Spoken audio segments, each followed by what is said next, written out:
کیسے صرف ایک انسان کی موجودگی ایک پوری سلطنت کی بنیادیں ہلا سکتی ہے۔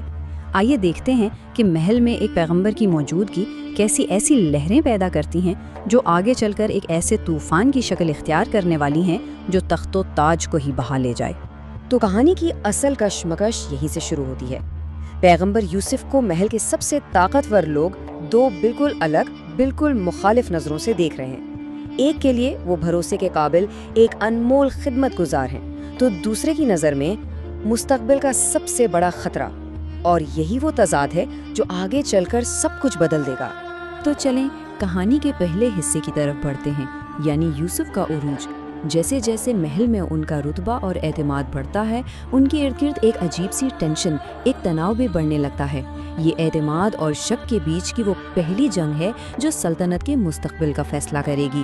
ایک طرف پوتیفار ہے جو یوسف کو ایک قیمتی اثاثہ سمجھتا ہے، لیکن اس کی بیوی زلیخا کو کچھ اور ہی نظر آ رہا ہے، کچھ بہت زیادہ خطرناک۔ اس کے لیے یوسف کا اپنے دیوتا امون کو نہ ماننا صرف ایک ذاتی عقیدے کی بات نہیں، بلکہ یہ آنے والی ایک بڑی بغاوت کا اشارہ ہے۔ تو یوسف سکھا کیا رہے تھے؟ وہ ایک ایسے خدا کا تصور پیش کر رہے تھے جو ہر چیز سے بے نیاز ہے، جسے نہ وقت کی قید ہے، نہ جگہ کی، نہ کھانے کی ضرورت، نہ نیند کی۔ یہ تصور محل میں پوجے جانے والے درجنوں دیوتاؤں سے بالکل مختلف تھا، اور یہی وہ بنیادی فرق تھا جو زلیخا کی بے چینی کو ایک حقیقی خوف میں بدل رہا تھا۔ اور پھر کہانی میں ایک ایسا موڑ آتا ہے جس کی کسی کو امید نہیں تھی۔ محل پر ایک بحران آتا ہے، لیکن یوسف کے لیے یہی بحران ایک بہت بڑا موقع بن جاتا ہے۔ اقتدار کا اصل دروازہ بس کھلنے ہی والا ہے۔ تو ہوتا یہ ہے کہ واقعات بہت تیزی سے بدلتے ہیں۔ محل کا جو چیف سٹیورڈ تھا ہونیفر، وہ اچانک شدید بیمار پڑ جاتا ہے۔ محل کے سارے معاملات رک جاتے ہیں، اور تب پوتیفار ایک بہت بڑا، ایک جرأت مندانہ فیصلہ کرتا ہے۔ وہ یوسف کو قائم مقام نگران بنا دیتا ہے۔ یہ اعتماد کا ایک زبردست مظاہرہ تھا، اور حیرت کی بات یہ ہے کہ محل کے عملے نے بھی اس فیصلے کو خوش دلی سے قبول کیا۔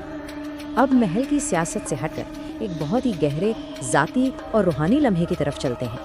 یہ کہانی ہے مرتے ہوئے نگران ہونیفر پر یوسف کے گہرے اثر کی۔ ذرا ہنیفر کے الفاظ پر غور کریں۔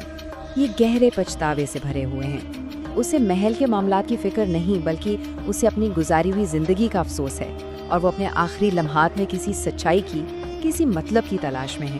اور پھر ہونیفر یوسف سے یہ سوال کرتا ہے، سوچے ذرا، ایک اعلیٰ عہدیدار، ایک طاقتور شخص موت کے بستر پر ایک سابقہ غلام سے روحانی رہنمائی مانگ رہا ہے۔ طاقت کا پورا توازن جیسے الٹ گیا ہے۔ اور یہاں آتا ہے کہانی کا بڑا انکشاف۔ یوسف صرف تسلی نہیں دیتے، بلکہ وہ اپنی اصلی شناخت ظاہر کر دیتے ہیں۔ وہ اس ایک خدا کے پیغمبر ہیں جس کے بارے میں ہونیفر 11 سال سے سوچ رہا تھا۔ یہ منظر اپنے عروج پر پہنچتا ہے۔ ہونیفر اپنے پرانے دیوتاؤں کا انکار کرتا ہے اور اس ایک خدا پر ایمان لے آتا ہے۔ اسے اپنے آخری لمحات میں مایوسی نہیں بلکہ سکون ملتا ہے۔ ایک شخص کا ایمان تو بدل گیا، لیکن اب یہ بات ذاتی نہیں رہی تھی۔ یوسف کے خیالات اب محل کی دیواروں سے نکل کر سیاسی میدان میں ایک دھماکے کی طرح پھیل رہی ہیں، اور ایک ایسے ٹکراؤ کا مرکز بن رہی ہیں جو پوری سلطنت کو ہلا سکتا ہے۔ تو اب میدان میں 3 بڑے کھلاڑی ہیں۔ ایک طرف ہے فرعون آمنحتب، جو آمون کے پادریوں کی کرپشن کو جڑ سے اکھاڑ پھینکنا چاہتا ہے۔ دوسری طرف خود پادری ہیں جو اپنی طاقت چھوڑنے کو تیار نہیں، اور ان دونوں کے بیچ میں پھنسی ہوئی ہے ملکہ تیا، جو اپنے شوہر اور اپنے عقیدے کے درمیان بٹی ہوئی ہے۔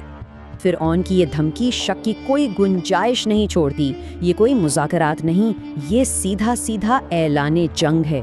لکیریں کھینچی جا چکی ہیں، اور سلطنت اب ایک بڑی خانہ جنگی کے دہانے پر کھڑی ہے۔ اب ہم کہانی کے اس حصے میں ہیں جہاں خطرہ بہت حقیقی ہو جاتا ہے۔ فرعون نے پادریوں کے خلاف جو قدم اٹھایا ہے، اسی کی وجہ سے اب اس کی اپنی جان خطرے میں پڑ گئی ہے۔ فرعون کے گرد گھیرا تنگ ہو رہا ہے۔ ایک طرف پادری ہیں، دوسری طرف فوج کی نقل و حرکت، اور سب سے پریشان کن بات یہ ہے کہ خطرہ باہر سے زیادہ محل کی دیواروں کے اندر سے ہے۔ دشمن ہر جگہ ہے۔ اور پھر پوتیفار کو وہ پیغام ملتا ہے جو سب کچھ واضح کر دیتا ہے۔ یہ آخری خوفناک وارننگ ہے۔ اب یہ معاملہ سیاست یا مذہب کا نہیں رہا، یہ فرعون کے قتل کی ایک براہ راست دھمکی ہے۔ تو آخر میں سوال یہی رہ جاتا ہے، ایک ایسی سلطنت میں جہاں وفاداریاں روز بدلتی ہوں اور ہر کونے میں سازشیں پنپ رہی ہوں، وہاں اصل طاقت آخر کس کے ہاتھ میں ہے؟